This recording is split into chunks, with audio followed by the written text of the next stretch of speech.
Hello students, welcome back to perspective classes. आज है mixture and allegation की class number 10। Last class में हमने अपनी प्रैक्टिस क्लास स्टार्ट की थी, तो आज उसी को कंटिन्यू करते हैं। तो देखते हैं आज का क्वेश्चन नंबर 13। 12 तक मैंने आपको लास्ट क्लास में करा दिए थे, आज 13 से करते हैं। ये क्वेश्चन क्या कह रहा है कि एक दुकानदार 3 वस्तुओं X, Y और Z को बेचता है और उन्हें क्रमशः 24%, 13% और 8% की हानि होती है।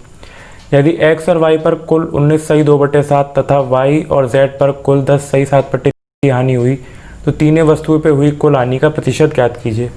अब ये आपका दो तरीके से किया जा सकता है क्वेश्चन, मैं दोनों आपको बता देता हूँ। सबसे पहले हमें क्या करना है, सबसे पहले हमें X, Y, Z का रेशो निकालना है। ये आपका Z होगा, X, Y, Z का रेशो निकालना है। तो X और Y ये आपका 24 है, ये आपका 19 सही 2/7, यानी 19 7 हो जाएगा आपका बीच में 135, 7 का उधर गुणा करेंगे तो 140 और 28 168, और ये हो जाएगा आपका 13 7 91। ठीक है, सॉल्व करते हैं। इसमें से इसको जाएगा तो क्या बचेगा 33, और ये आपका 35 और 9 44। कट के क्या रेशियो आएगा, कट के रेशियो आएगा आपका 4:3, यानी X और Y का रेशियो क्या है, X और Y का रेशियो है आपका 4:3। ठीक है, अब Y और Z को देख लेते हैं। ये 9 है तो 9 13 आपका हो जाएगा 117, और 9 8 72, और ये हो जाएगा आपका 97। तो इधर से आएगा आपका, ये आएगा आपका 20 और ये आएगा आपका 25। तो कट के क्या हो जाएगा, ये रेशियो आ जाएगा आपका 5:4, यानी Y और Z का रेशियो क्या है, Y और Z का रेशियो है आपका 5:4। अब इन सारे रेशियो को आपस में कंबाइन कर देंगे तो क्या हो जाएगा, ये हो जाएगा आपका 20, ये हो जाएगा आपका 15 और ये हो जाएगा आपका 12, यानी X, Y, Z का रेशियो आ गया आपका 20:15:12। ठीक है, अब क्वेश्चन में क्या पूछा गया, क्वेश्चन में पूछा गया ओवरऑल लॉस बताइए। तो ओवरऑल लॉस निकालने के हमारे पास दो तरीके हैं। पहला हम करते हैं डेविएशन मेथड से। किससे, डेविएशन मेथड से। X आपका कितनी हानि दे रहा है, X आपका 24 हानि दे रहा है। Y कितनी दे रहा है, Y आपकी 13 दे रहा है। और Z कितनी दे रहा है, Z आपकी 8 दे रहा है। सारे ऑप्शन आपके किस रेंज में है, 13 से 17 के बीच में। तो बीच की कोई भी वैल्यू मैं मान लेता हूँ, मैं मान लेता हूँ 15। 15 से 24 कितना ज़्यादा है आपका, 9 ज़्यादा है। 13 कितना कम है आपका, 2 कम है। 8 कितना कम है, 8 आपका 7 कम है। कर लेते हैं। क्या करना होता है, जितना भी कम ज़्यादा होता है उसको रेशियो से मल्टीप्लाई करके रेशियो के सम से डिवाइड करना होता है। तो 20 × 9 हो गया आपका 180, और 15 × 30 माइनस का, और ये हो जाएगा आपका माइनस का 84।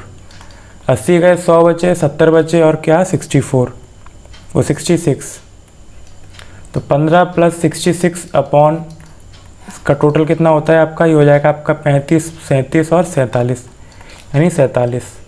अब हम इसको काटेंगे तो ये 1 पॉइंट कुछ बार जाएगा, यानी आंसर आपका 16 पॉइंट कुछ होना चाहिए। तो 16 पॉइंट कुछ आपका किस में है, एक ही ऑप्शन में है, सी ऑप्शन में, वही आपका आंसर हो जाएगा।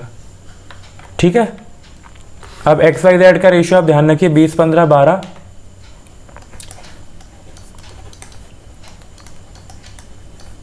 अब इसे हम अपने पुराने तरीके से करते हैं। अब हमारे पास रेशियो आ गया था, तो आपको पता है कि यहाँ पे क्या दिया है, X और Y पर कुल कितनी हानि हुई है, X और Y पे हुई है आपकी 19 सही 2/7। तो X + Y की हम ले लेते 19 सही 2/7, ये कितना हो जाता है, ये हो जाएगा आपका 135/7। ठीक है, और Z का Z ले लेते हैं। Z में कितना होता है, Z में होता है आपका 8, Z पे होता है आपका 8% का। X और Y का रेशियो अगर आपस में जोड़ दें तो क्या हो जाएगा, ये हो जाएगा आपका 35 और ये हो जाएगा आपका 12, यानी बीच की वैल्यू हमें निकालनी है। तो सॉल्व कर लेते हैं। इसका इससे गुणा करेंगे तो क्या आएगा, 135 × 5। ठीक है, इसका इससे करेंगे तो क्या आएगा आपका 96। टोटल कितना हो जाएगा, टोटल हो जाएगा आपका 47। तो करते हैं सॉल्व। ये होगा आपका 5 2 17 की 1 और 675, हो गया आपका 675, ये हो गया आपका 96 अपॉन 47। जोड़ेंगे या यहीं पे काट लें आप, हो जाएगा आपका 1 9 7 16 1 7, और ये 771/47। 771/47 करेंगे तो ये आपका जाएगा एक बार कितना हो जाएगा, 30 बचेगा, यानी 301 बचेंगे। 301 को करेंगे तो क्या, अगर 5 बार जाता है तो हो जाएगा आपका ये 235, 6 बार में हो जाएगा आपका ये 282, यानी 6, यानी 16 पॉइंट कुछ आपका आंसर होना चाहिए, जो कि कहाँ है, वहीं आपका सी ऑप्शन आंसर। ठीक है, अब इसी टाइप का एक अगला क्वेश्चन देखते हैं। ये क्वेश्चन क्या कह रहा है कि एक दुकानदार 3 वस्तुएं एक्स और वाई और जेड को बेचने पर क्रमशः 21%, 19% और 3% की हानि होती है।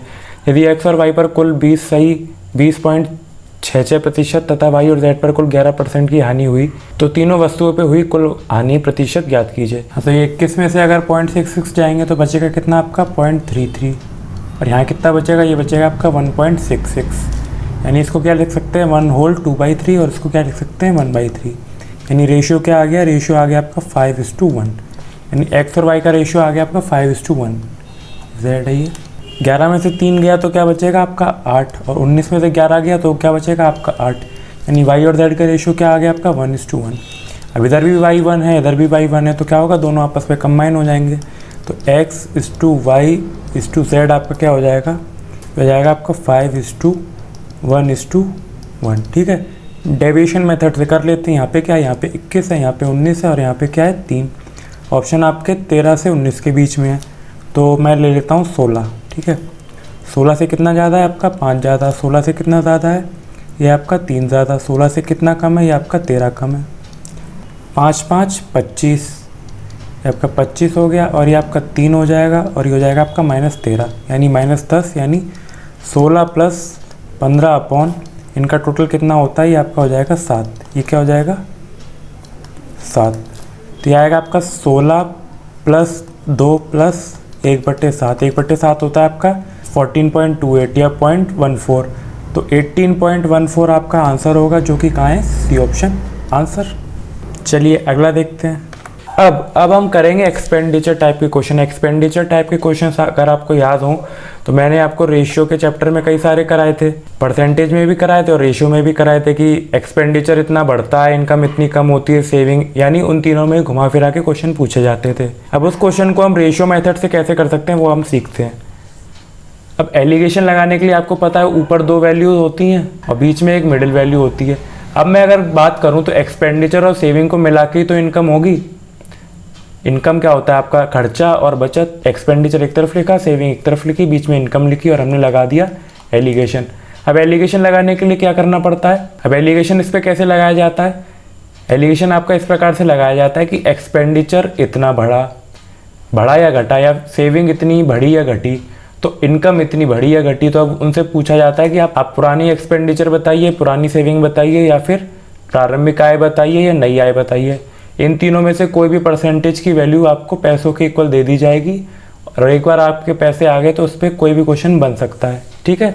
तो ये क्वेश्चन क्या कह रहा है कि एक व्यक्ति का व्यय उसकी बचत से 50% अधिक है, एक्सपेंडिचर उसकी सेविंग से 50% अधिक है, यानी 3/2। अब आप देख रहे हैं यहाँ पे एक्सपेंडिचर और सेविंग का हमारा रेशियो आ गया स्टार्टिंग में ही 3:2।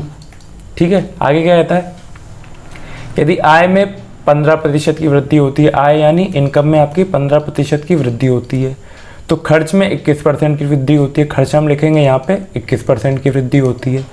यदि उसकी बचत 240 रुपये बढ़ जाती है, यहाँ पे क्या दिया है, जो बढ़ी हुई बचत है वो दी गई है। अब बढ़ी हुई बचत आपकी वही होगी जो सेविंग की यहाँ पे परसेंटेज होनी चाहिए। तो इससे क्या होगा, जो भी यहाँ पे परसेंटेज की वैल्यू आएगी उसको हम सेविंग के इक्वल रखेंगे, और उससे आपकी टोटल सेविंग आ जाएगी। ठीक है। तो करते हैं। ये 21 में से 15 के तो क्या बचे 6, यानी 2 की वैल्यू क्या है आपकी 6, तो 3 की वैल्यू क्या हो जाएगी 9। अब ये वैल्यू आपकी छोटी होनी चाहिए, तो 15 में से अगर 9 माइनस करेंगे तो क्या बचेगा 6%। 6% यानी यहाँ पे आपका 6% आएगा, ये आपका 6% आएगा। 6% की वैल्यू दी गई है कि यदि उसकी बचत 240 रुपये बढ़ जाती है, तो यानी बचत की कीमत आ गई या बचत आ गई उसकी 240। 6% की वैल्यू 240 है, तो क्वेश्चन में क्या पूछा गया है, तो उसकी प्रारंभिक आय ज्ञात कीजिए। ठीक है। तो 6% की वैल्यू उसकी 240 है, तो 100% की वैल्यू क्या होगी, 100% की वैल्यू होगी इसकी आपकी 4000। 4000 मतलब ये वो पैसे हैं जो उसकी सेविंग थी। ठीक है। प्रारंभिक में जो सेविंग थी वो थी ये, और आपको एक्सपेंडिचर और सेविंग का आपको रेशियो पहले दिया गया था क्या, कि एक व्यक्ति का व्यय उसकी बचत से 50% अधिक है। अब 2 की वैल्यू अगर 4000 रुपये आ गई है, तो आपकी सैलरी क्या होती है, सैलरी आपकी एक्सपेंडिचर प्लस सेविंग दोनों होती है। तो 2 की वैल्यू 4000 रुपये, 3 की वैल्यू 6000 रुपये, तो आंसर क्या होगा आपका, दोनों को मिला के 10,000 रुपये। ठीक है। तो 10,000 रुपये आपका आंसर हो गया। यहाँ से हमने क्या किया, यहाँ से हमने उसकी इनिशियल सेविंग निकाली, सेविंग की वैल्यू आ गई तो एक्सपेंडिचर और सेविंग का हमें रेशियो दे रखा था, तो उससे अपने एक्सपेंडिचर की वैल्यू निकाली और टोटल को इक्वेट कर दिया। क्या आया? 10,000 आंसर। ठीक है, अगला क्वेश्चन देखते हैं। ये क्वेश्चन क्या कह रहा है कि किसी व्यक्ति की व्यय उसकी बचत से 22% कम है। अगर उसकी व्यय में 20% की वृद्धि होती है लेकिन बचत में 12% की वृद्धि होती है तो उसकी कुल प्रारंभिक व्यय ज्ञात कीजिए। इस क्वेश्चन में हिंदी में मिसप्रिंट है। वहाँ पे इसकी इनकम की वैल्यू क्या दे रखी है, यानी उसकी इनकम 3864 रुपये बढ़ रही है। ठीक है, तो करेंगे कैसे करेंगे इसे, यहाँ पे लिखते हैं हम उसका एक्सपेंडिचर, यहाँ पे लिखते हैं सेविंग। ये लाइन क्या कह रही है, किसी व्यक्ति का व्यय उसकी बचत से 22% कम है। तो व्यय क्या है, 22% कम है।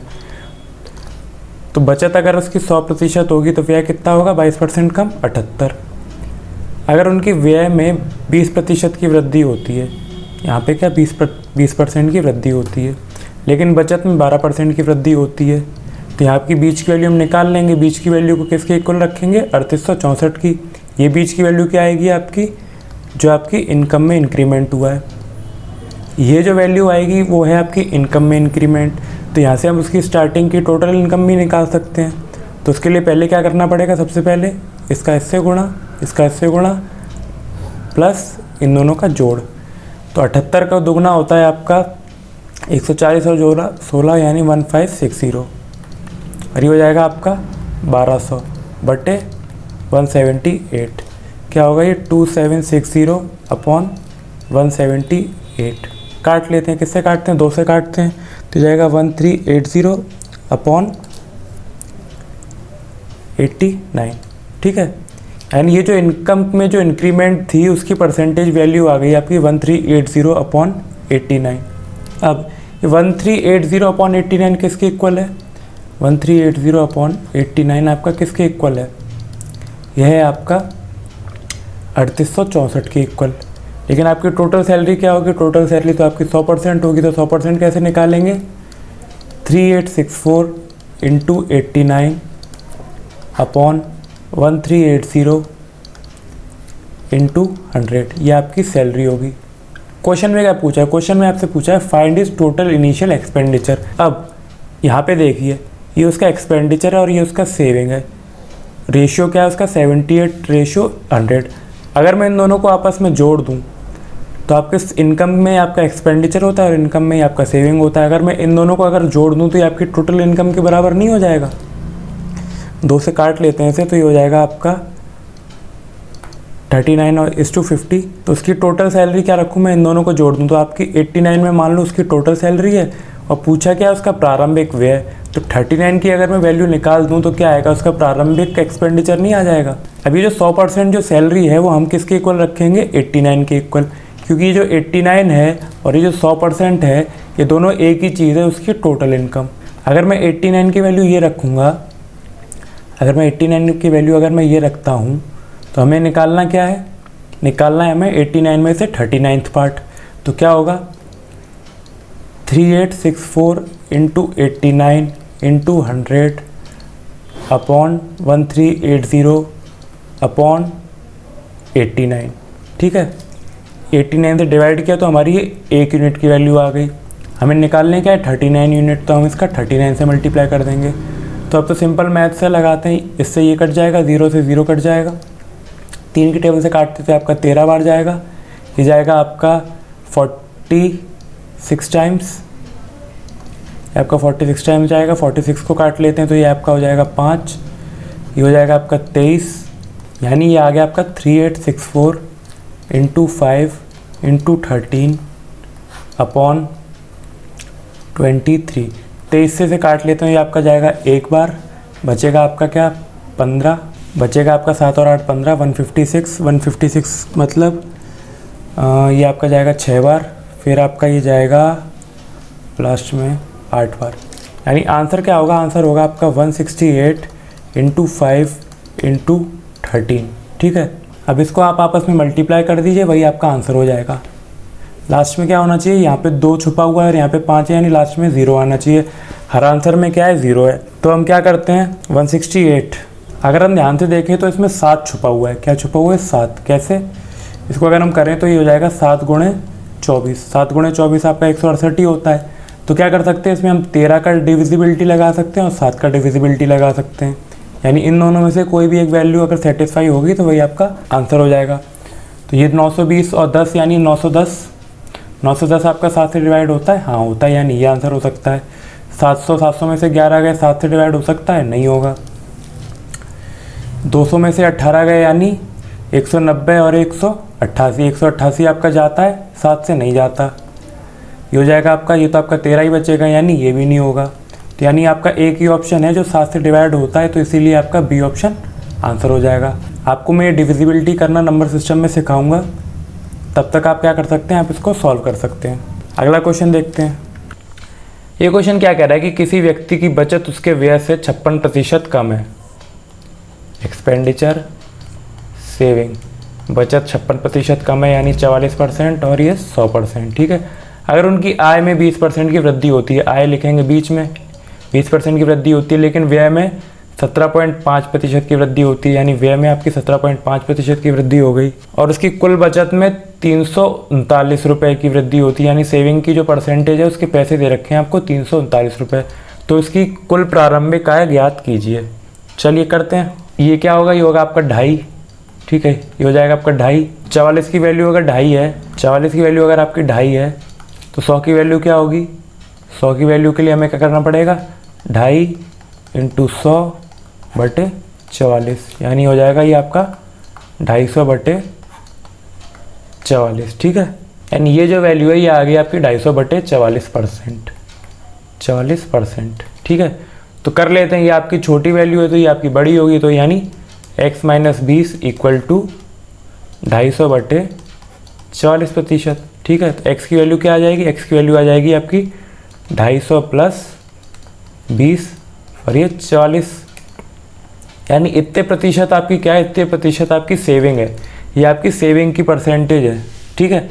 तो इसको सेविंग की वैल्यू आपको दे रखी है 399, तो इसको इक्वेट कर लेते हैं किसके, ये हो जाएगा आपका 880 और ये हो जाएगा आपका 250, 880 और 250 हो जाएंगे आपके 1130/44%, ठीक है। 1130/44%, ये किसके इक्वल दे रखे हैं, ये दे रखे हैं आपके 339 के।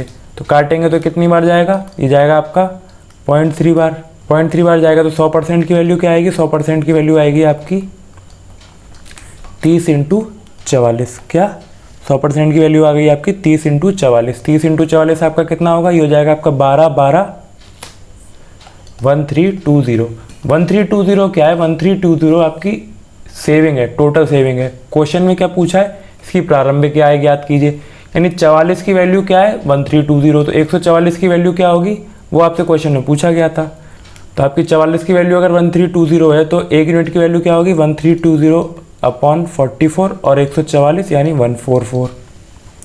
काटेंगे जाएगा आपका 3 बार, 30 बार, 30 का इसमें करेंगे तो क्या आएगा 0, 2, 3 और 4, यानी 4320 आपका आंसर होगा, जो कि कहाँ है, ए ऑप्शन आंसर। इन क्वेश्चनों में आपकी परसेंटेज थोड़ी कॉम्प्लिकेटेड दे रखी हैं ताकि क्वेश्चन को थोड़ा कैलकुलेटिव बनाया जाए, लेकिन कॉन्सेप्ट और क्वेश्चन आपके काफ़ी इजी हैं, ठीक है। और जब आप डिजिटल सिम सीख लेंगे तो ये क्वेश्चन आपके लिए कुछ चंद सेकंडों के ही रह जाएंगे। अगला देखते हैं। ये क्वेश्चन क्या कह रहा है कि किसी व्यक्ति के व्यय उससे बचत से 60% ज़्यादा है, 60% ज़्यादा है, तो सीधे 160 ही लिख लेते हैं, इसको लिख लेते हैं 100, किससे, बचत से, ये सेविंग हो गई आपकी। अगर उसकी बचत में 24% की वृद्धि होती है, बचत में क्या हो रहा है 24% की वृद्धि होती है, लेकिन व्यय में 13% की कमी होती है। अब यहाँ पे देखें आप, कमी आ गई, व्यय में 13% की कमी होती है, तो उसकी कुल आय में 1280 रुपये की वृद्धि होती है, यानी ये जो परसेंटेज बीच में आएगी इसको किसके इक्वल दे रखा है आपको 1280 के इक्वल। तो क्वेश्चन में क्या पूछा गया है, तो उसकी कुल प्रारंभिक व्यय ज्ञात कीजिए, यानी जो एक्सपेंडिचर है वो पूछा गया है, यानी इन शॉर्ट ये 160 यूनिट की वैल्यू पूछी गई है, ठीक है। तो करते हैं ऐसे, x की वैल्यू कैसे निकालेंगे, इसको हम कर लेंगे सिंपली, 8 हो जाएगा, ये आपका 5 हो जाएगा, 8 × 13 यानी 104, यानी माइनस का 104 प्लस 24 5 120 बटे आपका 13, ये कितना हो जाएगा, ये हो जाएगा आपका 16, यानी 16/13% की वैल्यू किसके इक्वल दे रखी है, ये दे रखी है आपको 1280 के इक्वल।